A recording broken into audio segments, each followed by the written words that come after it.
Welcome back to the Coaches Show here on 90.1 KBPK. I am Ryan Osborn, joined by Ray Baker. And Ray, we've got Fullerton College football coming up in 2021, and it's really nice to be able to say those words once again, because the last time that we got to see Fullerton College out here, 2019, it has been far too long. And in talking to some of the players, talking to some of the coaches, they are truly anticipating the open to their 21 season. They're spirited. They're ready to go. As players walk by me just right now, I said, hey, you got to get ready. We have a national championship to win. He said, yes, sir, we do. So these teams, these players are ready to go. The coaches have them right at the edge of where they need to be. We're just waiting for week number 1. And when you mention being ready to go, this is a Fullerton College team in 2019. They finish at 5-5. This is a team with a history and pedigree to it. So a 5-5 record isn't exactly what Hornet fans anticipate going into seasons. They have to be able to improve on that going into 21. I think they will. The rest is good. You've had 2 years off. You've had a lot of player changes, but the coaches have these players ready. They want to get back to a 2017 state of mind where they won their last championship. They want to get back there. These teams are ready to go, and the coaches have them prepped and primed and ready. When you speak of that, this is a Fullerton College schedule coming up with a lot of big opponents in the top 25. One of the biggest ones is early on in the season. You've got Cerritos coming up. Midway through the season, College of the Canyons as well. Southwestern towards that bottom half of the table. When you look at those 3 opponents, you started off with Cerritos just a couple years ago. Well, Fullerton College played them in a shootout. You talked to Brian Crooks after that game, and he said his defense could have improved because there was a lot of offense in that ball game. It'll be interesting to see how Fullerton College looks ahead to their big-time opponents coming up in 21. I think they're looking forward to that. They want to get to those big opponents. They're ready to go. Those big opponents are measuring sticks for these teams. When you talk about Cerritos earlier in the season, that's going to be a big test, not only for the offense to make sure that they can keep up with that pace and what they did. It's a bigger test for the defense. The defense out here, as we were watching them, that they're spirited. That is a good group. They're ready to get after it. The defense is going to show us something this year. So when you look at Fullerton College this upcoming 2021 season, well, to give you a preview of it, let's talk to head coach Garrett Campbell. We're here with Coach Garrett Campbell, and Coach, it is really good to see Hornet football back here at House Scherbeck Field. When you look at your team, knowing that it's been a while, what's the feeling that goes through your mind seeing this team back on the field? Grateful. Just being grateful to be out here, taking it, understanding that a lot of stuff was taken from us for a while, not being able to come out here. We were lucky we had spring ball, so that was fun. But just the camaraderie of being in pads, getting ready, going through training camp, I'm just grateful. I'm just thankful that, it's happening. Wish we were playing a game, obviously, but just grateful to be out here. When you look at your squad, this every single year that you go into an upcoming schedule, you kind of get a sense of like the skill set of each team and what is going to be your emphasis going into each and every season. Is there anything that has stood out to you this year so far? Yeah, I think we're fast. I think that's the biggest thing, that we have some speed. I think that overall we've done a good job with depth on the offensive and defensive lines. So I feel pretty good about that. I think, especially compared to 19, I don't think we were as deep on either of those as we would have liked to have been. We still were productive, but I think now this year we're deeper and can be as productive, not more productive. But I think overall our team speed has really, really improved, and I feel that's one thing I feel really good about. When you look at some of the guys and how they came back from camp, I mean, just to highlight one guy, Rankins, he comes back and he completely changed the way that he looks on the field and his style of running as well. Are there guys that you look at and you go, you know what, this last offseason has really looked nice to you? Well, we've talked about this, that there are certain players who have taken advantage of the COVID situation, right? And they made themselves bigger and stronger and faster. And then there are some guys who just said, I'll wait until they come back. Rankins, for instance, was a kid who, I say kid, he's definitely not a kid, he's a man, that took advantage that time. Junior Wiley is another one that we talk about that, him and I joke around all the time that you don't wait until your number's called. You're just you're ready to go because you're just constantly working. And one of the things we talk a lot about in the program, and we talked about again today, is we don't walk by sight, we walk by faith. And we know that eventually things are going to happen and that we're going to be prepared for when that time comes. And I think our guys have, for the most part, done a good job. There's a handful of guys that have done an exceptional job. Rankins, Wiley, Jordan Wright being another one. There's a handful of guys that have done a phenomenal job with that. I mean, when you talk about looking at its season, especially with the faith aspect, you know that an area that is kind of that elephant in the room is unfortunately COVID and the way that it's going to affect each and every football team's schedule. Is there something that you have to do as a coaching staff that says, you know what, we know something's going to happen, it's just a matter of when? Yeah, well, I think first of all, our depth. Depth is hugely important. We have to be deep. And what I've told the players, obviously we talked about it as a staff, but I talked to the players, is that we may have 1 week we have a receiver wearing 81 out there making plays, and the next week it might be a different guy, but wearing 81 because that first guy, something happened to him. It could be COVID related, could be an injury, whatever it may be. But we just have to have a next man up mentality. And those situations are going to arise. And so you got to be prepared for it. I also think that we've done a great job kind of managing the uncomfortable, right? So I've told our guys all camp, you got to be comfortable being uncomfortable. So this is the first training camp I've ever had. Well, I haven't had an indoor team meeting. We have not gone indoors for just about anything. The only time we really go indoors is the locker room to change, and even that they got a time limit on, and the training room. But everything else, we've still been Zooming. We've been our weight room is outside now. If we have some meetings, we have them outside. We do a lot more walkthroughs. But we've had to adjust. But it's really the situation of we're going to do what we need to do to make sure we can play on a Saturday. So if it's what we got to do, okay, let's roll. You mentioned the depth chart. That was something that was huge in 16, 17, 18. Each of those 3 years, it seemed like if there was one guy who either couldn't go for different reasons, you had one more guy who was just good or better. Yeah. Is that something that you see in this year's team? So this year, I think that 17 team was unreal as far as depth. That was just, quite honestly, a very kind of disgusting team, how talented and deep they were. That was almost unfair to judge them against anybody else. So they were just that deep. But similar to 16 or similar to 18, we're deep like that. And so we can, if we sustain an injury or two here and there, we can. I think, I'm hopeful that we're going to be able to overcome it with another guy that we plug in that's just as talented. In the future, when you look at your schedule, you play teams like a Cerritos, like a College of the Canyons, teams that have already either been ranked recently or are ranked in the top 25. Does it amp you up a little bit more knowing that you have those bigger games on the schedule? Oh, absolutely. Absolutely. Here's the funny thing, and I'll add a step further. If we don't do anything with Santa Ana this week, which I don't think we will, I don't think they want to, that means we play Cerritos after they've had a scrimmage and a game, and we've had nothing. So, hey, let's roll. I mean, what are you going to do? You line up and play and just go with it. I mean, Coach, when you mentioned Cerritos, 2 years ago, 2019, that was a shootout. It was a great with game. Cerritos. Great game. We lost, but it was a great game. We had a chance to win, and we didn't. But when you look at that, is there anything, and you know how much turnover there is at the community college level, is there anything that you can take from that game and say, you know what, we feel that they might run something similar or they'll have a similar look? Yeah, well, at this level, a lot of guys don't change. So they're defensively, offensively, they're probably going to be somewhat similar.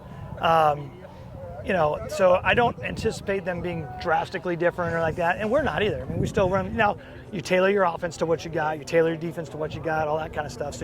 But at the same time, you still line up and play ball. So, will these guys understand what happened in 19? Probably not, because there's only a handful of them that played in that game. Yeah. But as coaches, we do, and we take those lessons, and hopefully we ourselves individually are better for them. When you look at the quarterback position for you guys, you talk about that 17 team being disgusting. You had Johnny Photo, you had Kane Wilson, Ladarius Skelton, different and guys. David Hendrick too. And it just seemed like anyone. When your fourth guy goes to Conference USA, you're pretty good.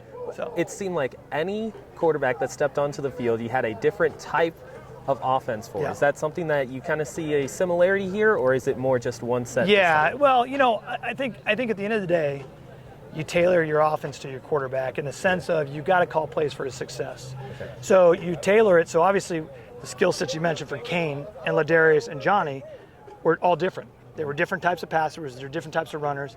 So when you're calling plays for each of them, you're calling it a little bit different. You still got to stay within the base of the offense, but you're tweaking it a little bit for each one of their skill sets. So you're calling it for their success. That'll be similar to this year between Chandler and Matt and Trey and Brandon. I mean, those are four guys with basically similar but yet very different skill sets. So it is what it is. The way that you run your offense as quickly as possible. I mean, a few years ago, you were talking to us, you were saying 70 plays, if we can get there, easy street. Is there something similar that you're looking for this year? Well, no, we want to go up tempo again. I mean, we want to go as fast as possible. I mean, that's just what we do. We shoot for 100 plays a game. We hardly ever get to it because we end up having so many explosive plays that we don't get to it. But, you know, we're a little unique. We don't worry about time possession. We just go fast all the time. And, I mean, I think at the end of the day, we're just going to do what we do. And we roll that way. Same with defense. We're going to do what we do. You mentioned defense. When you look at Fullerton this season and what you've seen so far in scrimmages and practices, is there one specific spot that you say, you know what, that's going to be a strength for us? The D-line. Yeah, the D-line. The D-line is deep and athletic. They're not all the biggest guys, but they are deep and athletic, and I think that's going to be huge. Yeah. When you talk about athletic D-lines, not to go back to that 17 team, but you got a guy like Montre who just looked like he could line up anywhere. Great pass rusher. Oh, my gosh, yeah. Is there anyone that you say on this D-line, you know what, that's that athletic type of player? Or is it more the skill base? I'm not ready to say any of that yet. Okay. I don't have anybody I want to compare anybody to. I want to see, Montre did it in a number of games. I want to wait till I see some contests of our guys before I start comparing anybody. Coach, when you look at this upcoming schedule, as a head coach, I asked you this a couple years ago, do you end up getting butterflies going into each season? I'll tweak it this time. Okay. Knowing that there's been a space in between your last game to this game, is there a bit of a refinding sense that you have to find? You mean as individually as a coach? Individually, as yeah. a coach. So I think what goes back to what I said at the beginning, being grateful, and I think sometimes, you know, I will say this: I've always enjoyed my relationships with the players, but one thing that happens when you're a head coach, especially when you're so heavily involved in the offense, is you get so focused on the operations of everything that you kind of start to lose sight of the people aspect, right? I have really tried intentionally to make sure that I'm engaging with all my players, all of them. And I think if you ask the coaches, I mean, I know a lot of our guys personally, where I don't think that always happens at this level because the guys are so transient. They come in for a semester and they're gone, or a year and they're gone. So you just try and get to know them. With that said, I've also tried to have a lot more just fun with the guys on the field, enjoy it. And so for me personally, that's kind of where I'm at, is I just want to enjoy the process that we go through to get better every day, and enjoy watching our guys get better and give them the little tools to make themselves better, that they're getting better each day as well. Thank you, Coach, very much. We look forward to seeing them. Yeah, looking forward to it. We've been talking to head coach Garrett Campbell. We're here with offensive line coach John Tusher. Coach, thanks for joining us today. Hey, thanks for having me. Appreciate it. So a couple things. 2 years off. You're coming back now. What is the feeling like for your players to finally get back on the field, get back as a family? So excited to get going again. These guys have worked really, really hard. They've dealt with a lot of adversity and they've done what we've asked. They're taking the test. They're coming to practice, dealing with protocols that aren't normal part of football. So we are just so excited to get going and get some things back to normal, what we're used to. What are some of the first things as these kids come in for these first practices? Some of them, first practices ever here at Fullerton College. What are some of those first things you're trying to teach these players to get in here to be a junior college offensive lineman? Well, you just said it, that this is college football now, so that a lot of the things that they've learned and done, it's going to be faster and more physical here. So we want to get them up to speed in the knowledge of the plays so that they can use their physical talent that they've had. That's the reason they're here, is because they're good football players. So once we can get the speed of the game to slow down for them, their physicality and talent can take over for them. With that much time off, is it taking longer through the preseason to get your players ready for game number one after having more than 18 months off and no football? Is it extra pressure on you to get these guys ready for week number one? No, because these guys have done a great job, I think. Had a great offseason in lifting, had great spring practice. They came and worked hard over the summer in weights. And that's where we're lucky here as coaches, that we've got good young men who want to play football, and it's important to them. So they get a lot of credit for taking care of that. Don't want to put you on the spot. What's the over-under for wins? A lot. Over. I like that. All right. Coach, thanks very much for being with us. Thanks for having me. We're here with Nick Siata, offensive lineman for Fullerton College. Thanks for being with us, Nick. Thank you for having me. Tell me about some of the different protocols and stuff that you had to go through to start this season. I know it's different. You've got jumped through a lot of hoops. Talk to me a little bit about that. How's that affecting your training camp so far? Just getting tested for COVID. A lot of schedules had to be flipped around, getting used to coming in early, getting COVID tested, and then getting our wristband, making sure we're coming out here and we're good to go. Long time off. Yes, sir. 18 months, you're back at it. What's the excitement level for you and the offensive line family here to get back on the field and get ready to go? Super excited to get back out here and hit the opponents and just come back and play ball that we missed. Anything you had to do different coming into this camp because you missed so much? I know we talked to the offensive line coaches, a lot of good lifting over the summer. Is there anything different you guys had to do to get ready for this after such a long break? Just continuing the lifting more afterwards and getting back into the groove of coming back into football shape. We're with Nathan Ramirez of the offensive line. And Nathan, explain to me a little bit of the excitement right now. You're back on the field. You're back with your offensive line family. You're back ready for another national championship. What's it like to be out here? It's amazing to finally be back and having contact after a whole year off of everything with COVID. So it's nice to finally be back out here with everybody. We were at the scrimmage last week.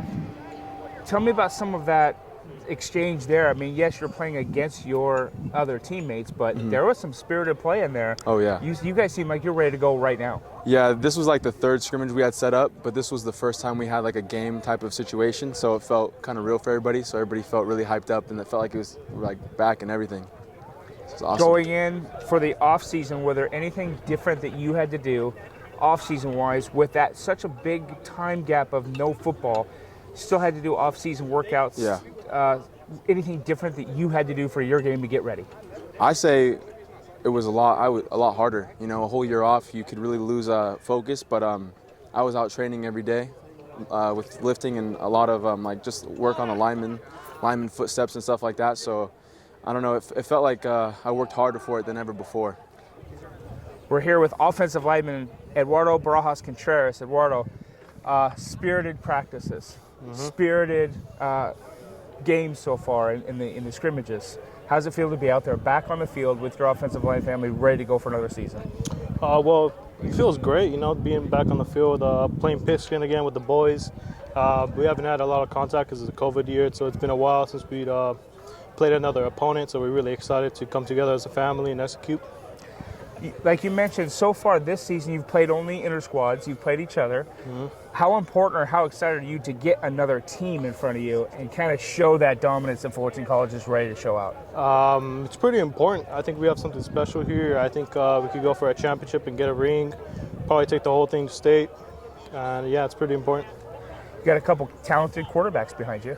Yeah. How important is it for you guys as an O-line, as a family, to protect those guys and just let them unleash the weapons that they have? It's very important to protect the quarterback. That's our boy. We got to let him do his thing, and we got to protect him and put our bodies on the line and so he could execute and win football games. I'm asking everybody, what's your over-under for wins? How many wins? Can you tell me?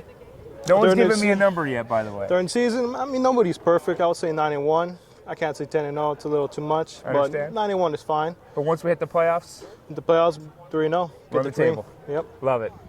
We're here with defensive lineman Amari Williams. Amari, thanks for joining us. Spirited practice, spirited everything right now. Yes, sir. You guys ready to go defensively? This defense looks like they're locked in. Yeah, the defensive intensity has been nonstop at it. We've been pounding it since day one, since the minute I've gotten out here in July from Boise State. I think the culture, the energy that we bring every day is what's going to take us to the next level. You mentioned to me off camera, over under 7 for sacks, right? Yeah. I'm going to hold you to that. How much of this defensive line is kind of helping you get to that next level and really up the game of the defense this year? So for me, coming in from a big D1 university like Boise State, I come in with more experience. So it's giving me a chance to mold the younger guys into better habits and doing things the right way off the field and on the field and learning the little things, and that's what it's all about. When you want to form a group, it's about the little things. So we all make sure we're on the same page and everything's starting to come along right now. So this is the first time I've literally been in a leadership position where I'm coming in with some type of experience and maturity to lead a group. With defensive lineman Eric Garcia. Eric, we were looking at some of the play you have so far. You and I looked off camera, we were talking, and you said national championship. Yes, sir. Are you guys ready to go? You haven't played an opponent yet, but there's some spirit on the field. Are you guys ready to go for your first Yeah, opponent? I feel like we're ready. I feel like we practice. We really connect as a team. We bring the thunder, and I think we're ready for anybody at the moment. Yeah, we just want to get out on the field at the moment. So. Anybody on that schedule you're looking forward to playing? I know you're a transfer. You came in. It's your first year at Fullerton College. Yes, sir. Anybody on that schedule that you're looking forward to, or you just want to get to your first opponent? I just want to get to the first. It's been 3 years since I played. Came off a knee injury. I'm ready to get back on the field here with anybody. Healthy, I know you had a long layoff like that, injury. Health-wise, are you feeling okay? Was there anything extra you had to do to make sure you were ready for this season? Mentally, I had to work a lot on that. There has been times where I did want to quit, and I just had to step back, look at the bigger picture, and just see the goal in hand. And my goal is to get out as possible, get a scholarship, get my family out. And that's my goal. With defensive lineman Alex Hamilton. Alex, when we look, you spirited. Everything's ready to go. Are you guys dialed in defensively? I've seen a lot of excitement from this defensive side of the ball. Explain that a little bit to me and how this team has kind of come together on the defensive side. I feel like this team runs off the defense. Like, we bring the most energy. We bring the spirit to hit something every day. Like, we want to get out there and give out 110%, leave out all that on the field every day. We look at it over-unders wins. How many wins you got for this team We this winning year? them all. All of them. That's a good answer. Anything in the offseason you had to do specifically for you to make sure that you were ready and sharp? Transfer coming into Fullerton College. We talked about the culture. What did you have to do in the offseason? Well, for me personally, since I'm from Chicago, COVID just happened, whatnot. I had to, make sure my family was okay. For me, leaving college, I'm a big part of my family. Me being 2,000 miles away, doing what I do, had to make sure I get all my affairs in order. That was really the biggest thing for me personally. Welcome to Fullerton. You ready for a good season? 100%. Let's go.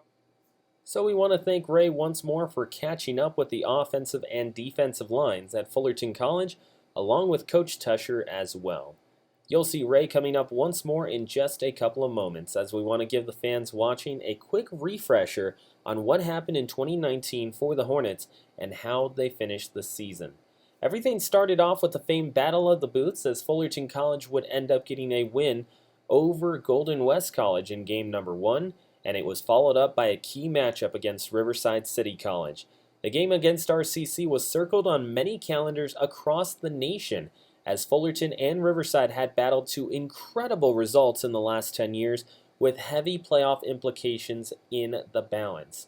For Fullerton fans, unfortunately, in 2019, it would end in unsatisfying fashion, as RCC finally took down the Hornets by a 16-7 final to avenge their loss in the Southern California Championship in 2017.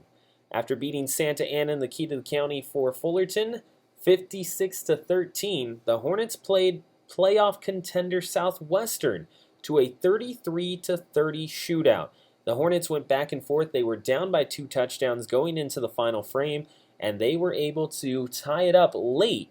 However, the Hornets in Southwestern took it to double overtime, where the Jaguars would end up getting the win on a walk-off touchdown pass. And Fullerton College would end up with one of their first losing records early in a season in years. It didn't get much easier for the Hornets, as they had to travel up to Ventura College to battle with the Pirates, who were seeking their own revenge for the 2016 Southern California playoff. That game would once again go into overtime, as both teams battled to a deadlock. In the extra frame, Ventura would score a touchdown that would be matched by the Hornets almost immediately.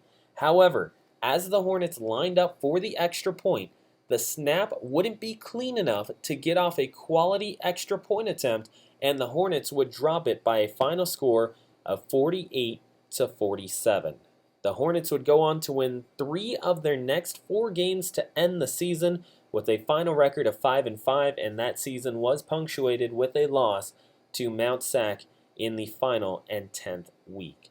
For the Hornets, it wasn't a placement that they would have liked, and definitely not what the fans are used to over the previous stretch of years that the success had arrived at Fullerton so quickly and lasted over 4 straight seasons for the Fullerton College Hornets, going from 2016 all the way until 2018, wasn't necessarily the result that the coaching staff, the team, and the fans would have liked. The Hornets had some really bright spots when they look at both offense and defense.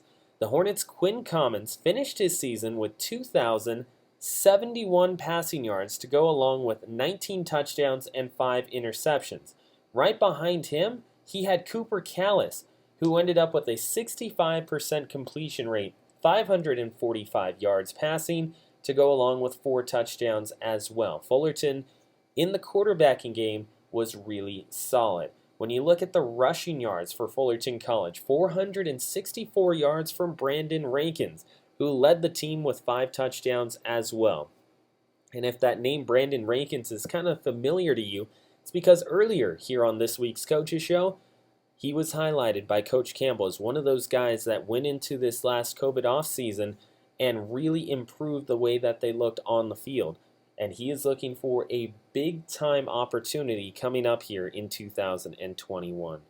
Receiving-wise, Andre Ryzen was the big guy for Fullerton College when you want to look at a big play type of receiver. 604 yards and 7 touchdowns in just 7 games played. Tim Allen as well, who had an interview here on the Coaches Show in 2018, 42 receptions, 453 yards. He had a touchdown to his name. Kalen Nosef was also there along with Kashawn Griffin. Both of those two guys, 10 games for each of them, and they combined for 12 touchdown passes that they were able to receive. Now, Kashawn Griffin wasn't just big in the passing game.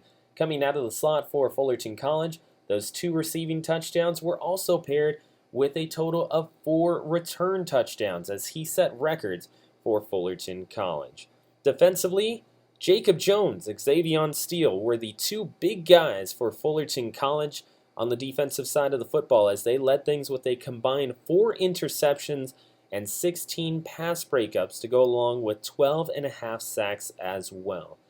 The Hornets once again finished the season with a 5-5 record, and they have the opportunity to improve on that here in 2021. One thing that was big for Coach Campbell was making sure that this team ended up getting out of the gate in the first half of the season with some success. Now, let's get back out to the field where Ray Baker joins me to wrap up this week's edition of the Coaches Show right here on 90.1 KBPK. Ryan Osborn joined by Ray Baker. When you look at Fullerton College and talking to everyone here on the Coaches Show, one common theme, they are absolutely ready to get 2021 underway. They're excited. There's a spirit here with every player, and it's not just to play a game, it's to play all the games, and it's to win a national championship. It's to put another banner behind me here up on the walls, and all of those players are just ready to go. It doesn't matter who they play. They can play each other at this point. They just want to get to some football. When you look at this Hornet team, we talked to Coach Garrett Campbell, and he mentioned it. He said, you know what? The pause has made me a little bit more hungry. He's ready to get out there, and that's something that when you look at the Hornets overall as a program throughout their history, they have a different mindset when it comes to upcoming schedules. They don't look at an upcoming schedule and say, we hope to win. We hope to see this many games that we win. Instead, they say, we expect to win. We expect to be in the playoffs. That's the change that Fullerton College has each year in and out. Every player that comes out here, and especially the transfers we talked to today, everybody comes out here not just to play football games, but comes out here to win football games. That expectation is so high, and on every player, they want to come out here and win game 1, they want to win game 10, and they want to put another banner up on the building behind us. You talk about those banners, you talk about a legacy here at Fullerton. Well, we have to mention one of the Hornet members, the family of Hornets that ended up unfortunately passing on recently, John Pease, who was a legend at Fullerton College in the early 60s. He was one of the first players in Fullerton College history to be an All-American on offense and on defense in the same season.